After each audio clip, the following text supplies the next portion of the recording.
Oh shit, here we go again. Nani? Hello, I like money.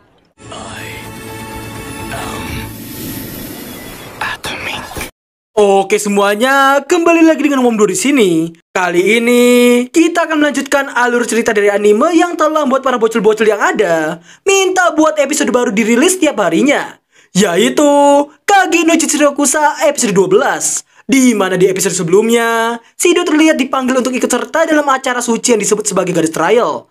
Hal tersebut membuatnya harus mengalihkan perhatian semua orang, supaya tidak ada yang melihat ketika dirinya berubah menjadi sosok Shido. Dikarenakan dirinya telah berubah menjadi wujud overpowernya, musuh yang muncul di Goddess Trial-nya juga tidak kalah overpowernya. Yang mana Shido harus adu mekanik dengan sosok penyihir bencana yang bernama Aurora. Meski pada akhir Shido berhasil memenangkannya, akan tetapi gerbang sihir misterius nampak muncul sesaat setelah Aurora dikalahkan oleh Shido. Bagaimanakah kelanjutannya? Ya, daripada kita penasaran lagi sampai membuat gue ganti nama menjadi Wibu Asal Tebak, seperti biasanya, jika kalian suka dengan video ini, support aja dengan memencet tombol subrek dan like di bawah. Dan buat yang belum lihat episode pertama hingga ke-11, gue telah menaruh link playlistnya di bawah. Oke, langsung saja. Kencangkan bantalan yang dipakai oleh Epsilon, minta onechan kalian buat cosplay jadi Delta, dan mari kita mulai alur ceritanya. Cerita diawali dengan menampilkan Shido yang nampak berdiri tepat di tembok kota.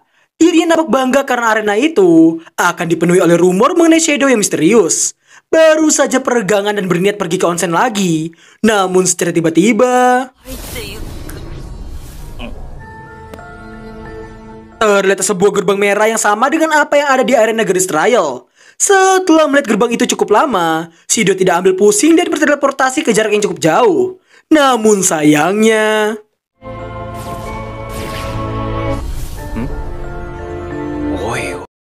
melihat kemunculan gerbang merah itu membuat Shido mempertanyakan maksud dari kemunculan gerbang tersebut. Dan kemudian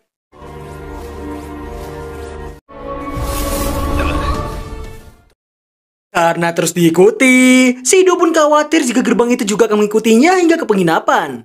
Setelah mengingat Aurora dalam benaknya, Shido pun mengalah dan akan masuk ke dalam gerbang itu dengan niatan mengakhiri semuanya. Di lain sisi, meski Shido telah memasuki gerbang tadi, akan tetapi gerbang merah yang muncul di arena belumlah menghilang. Di tengah semua orang yang terkejut dan bertanya-tanya mengenai gerbang apakah itu, si Falcon sepertinya mengetahui sesuatu mengenai wilayah suci yang merespon Shido. Namun dirinya berpura-pura tidak tahu setelah ditanyai maksudnya. Setelah memberikan penjelasan mengenai gerbang itu yang hanya merespon orang-orang kuat, pada akhirnya si Falcon meminta semua penjaga di sana untuk mengeluarkan semua orang dari Goddess Trial. Di tengah semua orang yang berbondong-bondong keluar dari sana, si Falcon meminta Alexia, Natsume, dan Rose untuk segera keluar dari sana juga. Namun secara tiba-tiba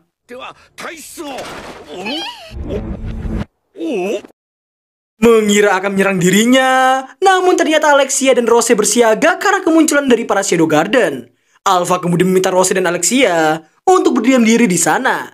Alpha juga menyerahkan sisanya pada Epsilon yang nampak telah menghabisi beberapa penjaga di sana.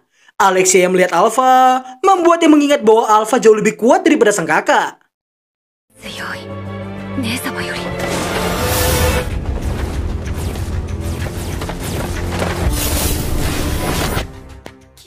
Sesaat setelah Alpha dan beberapa Shadow Garden lainnya masuk ke dalam gerbang, Rose pun mempertanyakan tujuan mereka pada Epsilon.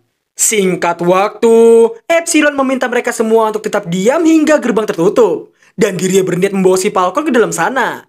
Tak lama kemudian, si Falcon dan Natsume nampak ditangkap oleh Shadow Garden lainnya. Namun, sebelum mereka memasuki gerbang itu, secara tiba-tiba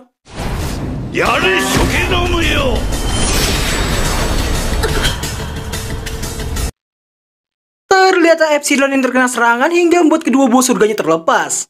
Dirinya kemudian mengingat momen-momen ketika tuannya itu memberikan kekuatan menebas takdir tepotnya. Dan kemudian ini yang terjadi.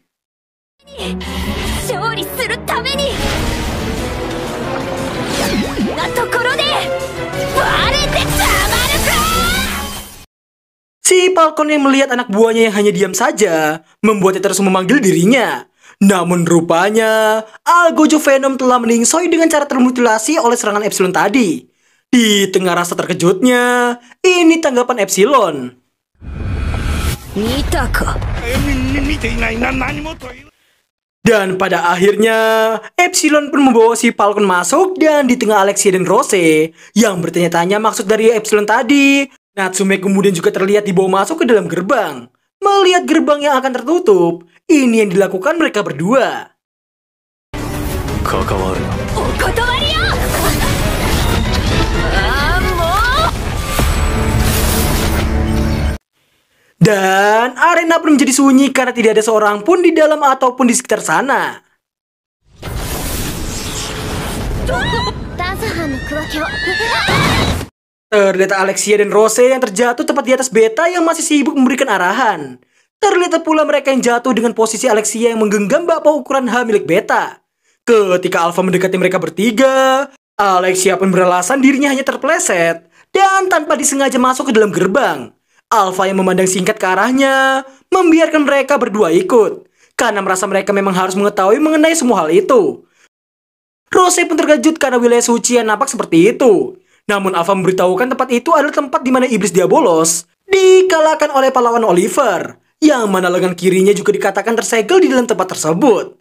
Sembari berjalan menghampiri sebuah patung, Alpha telah mengetahui bahwa Falcon enggan untuk menjawabnya. Maka dari itu diri telah mencari kebenaran yang ditutupi oleh sejarah. Sembari melihat ke arah patung itu, Alpha menyebutkan sosok patung itu adalah pahlawan Oliver yang sebenarnya.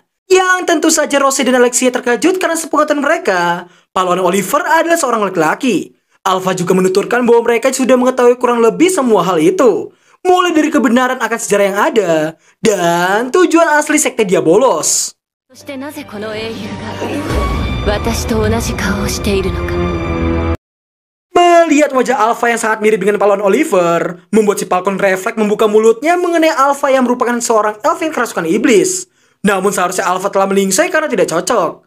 Mendengar ucapan si Falcon, membuat Epsilon emosi karena si Falcon ternyata mengetahui hal tersebut. Di tengah itu semua, Rose dan Alexia nampaknya belum bisa mencerna baik-baik semua keadaan yang terjadi. Alpha kemudian memberitahukan bahwa sekte tersebut bukan hanya berniat membangkitkan sesosok iblis, namun mereka masih belum yakin dengan alasan lainnya itu. Maka dari itu, Alpha mengajak mereka semua untuk melihat secara langsung keadaan yang ada. でここで大きな戦い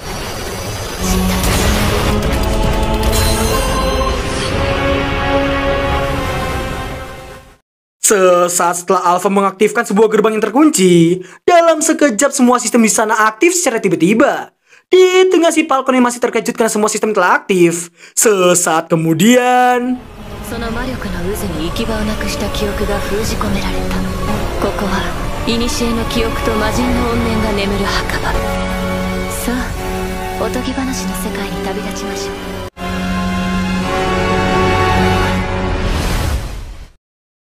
terlihat ruangan putih yang memenuhi layar kalian. Dan secara tiba-tiba Shido masuk dan mendapati Aurora yang juga ada di sana. Shido pun mempertanyakan apakah dirinya yang memanggilnya ke sana. Namun Aurora berkata bukan itu niatannya. Dan dirinya bahkan memuji pertempurannya dengan Shido tadi. Meski ingatannya belum kembali seutuhnya, namun Aurora yakin Shido adalah manusia terkuat. Dirinya bahkan berharap Shido ada di zamannya dulu. Aurora kemudian bertanya alasan Shido ada di sana. Shido pun memberitahukan adanya gerbang yang mengikutinya terus-menerus, dan hal tersebut membuatnya mengalah hingga memasukinya dan tiba di tempat Aurora saat ini. Singkat waktu, karena Aurora juga tidak tahu tutorial kembali, Shido berniat kembali dari pintu tadi. Namun Aurora menghentikannya dan meminta tolong untuk dilepaskan dari baju tahanan itu, dengan mengatasnamakan wanita cantik seperti dirinya. Setelah terbebas, Aurora nampak meregangkan tubuhnya karena telah berada di sana selama 1000 tahun lamanya.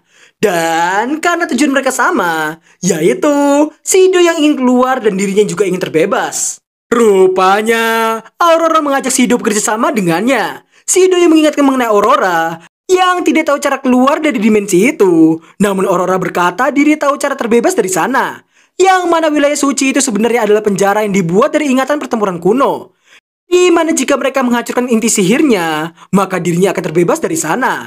Aurora juga memberitahukan mereka yang tidak bisa menggunakan sihir di sana. Shido pun mencobanya, dan benar saja, api ungunya tidak bisa keluar dan padam dalam seketika. Shido pun menenangkannya dengan berkata dirinya berbakat dalam menghancurkan sesuatu. あら頼もしい一度ナイト様に守られてみたかったの。 Sembari berjalan kembali ke pintu tadi, Aurora nampak menggandeng tangan Shido dan Shido mempertanyakan tujuan Aurora setelah terbebas. Aurora pun hanya berkata dirinya akan menghilang. Scene berpindah ke Alpha dan yang lain. Dan ternyata apa yang tengah mereka saksikan itu adalah ingatan masa lalu dari pahlawan Oliver yang disegel di wilayah suci. Alpha kemudian memberitahukan bahwasannya dahulu kala, sekte Diabolos mengumpulkan anak-anak yang tidak memiliki siapapun dan menjadikan mereka sebagai kelinci percobaan. Namun, kebanyakan dari anak-anak itu meningsoi karena tidak cocok. Yang tersisa hanyalah beberapa anak perempuan. Melihat fakta di balik kerasukan iblis, tentu saja membuat Alexia dan Rosie terkejut bukan main.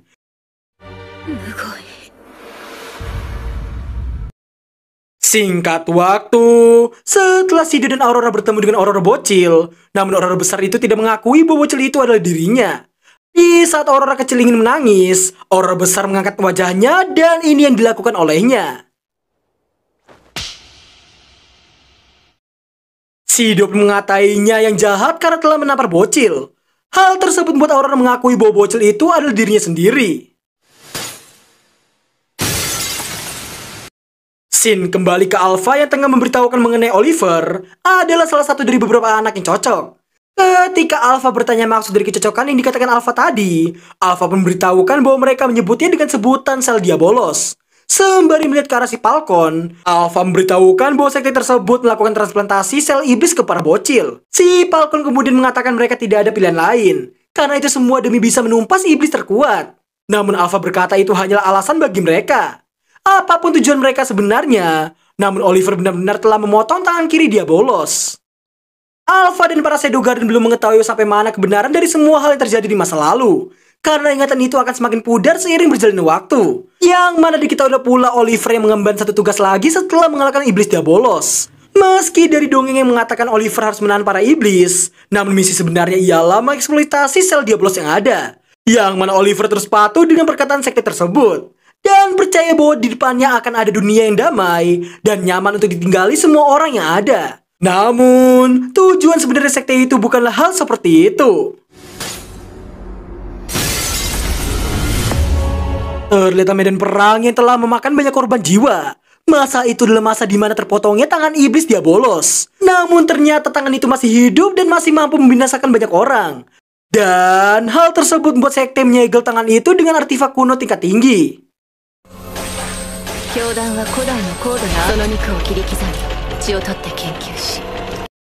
Setelah mendapatkan tangan Diabolos seutuhnya, mereka melakukan berbagai macam penelitian hanya demi memperoleh kekuatan dahsyat dari sel Diabolos. Dan hasil dari itu semua adalah obat merah sebelumnya.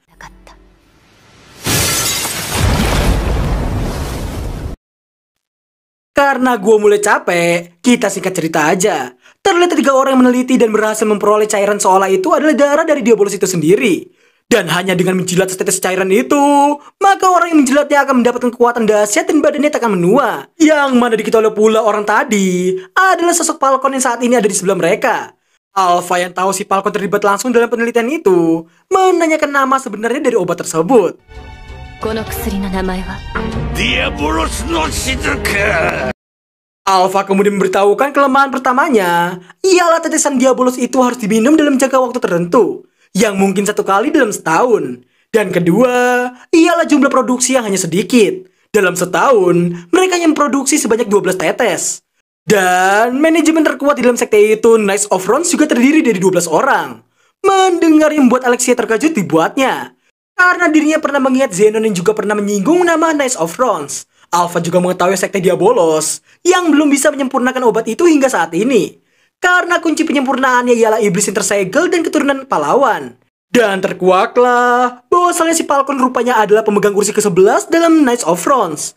Setelah berkomat-kamit adalah pemeran antagonis pada umumnya, secara tiba-tiba Goyoku no Nelson.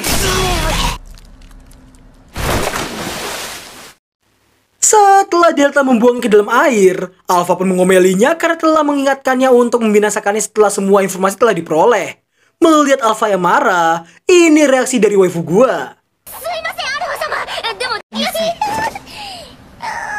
Di Di tengah Delta yang terduduk karena takut, Alpha juga sering memberitahukan supaya memastikan bahwa buruannya benar-benar telah meningsoy. Dan ternyata...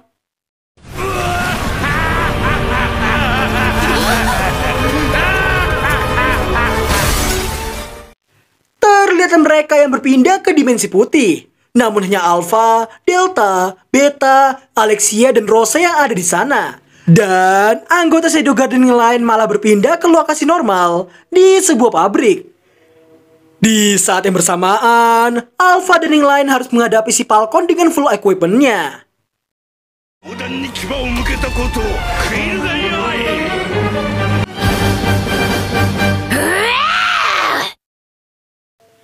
Dan berakhir alur cerita anime Shadow Garden episode 12. Gimana? Bagusan editing gua yang cuma screenshot doang, video 5 detik, atau yang sekarang ini? Kalian bisa tulis pendapat kalian di kolom komentar di bawah. Dan untuk komentar episode kali ini, akhirnya waifu Kemono Mimi gua muncul juga. Selama ini gua tahan gak ngasih tau ke kalian, tapi Alexia sebagai waifu gua itu hanyalah sebuah kebohongan. Waifu gua yang asli adalah Delta. Tapi untuk sifat galak Alexia, jujur aja gue emang suka tipe ciwi seperti itu. Dan untuk komentar lainnya, sudah pasti adegan Alpha dan Oliver yang berdiri berdampingan. Ditambah, gue mau kalian jujur, siapa di sini menjadikan Aurora sebagai waifu wangi-wangi? Karena gue akuin kalian punya selera.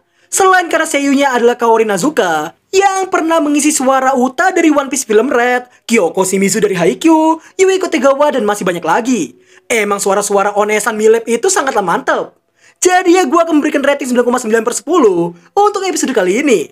Terima kasih buat yang telah melihat hingga akhir video dan sampai jumpa di episode 13 minggu depan. Bye-bye.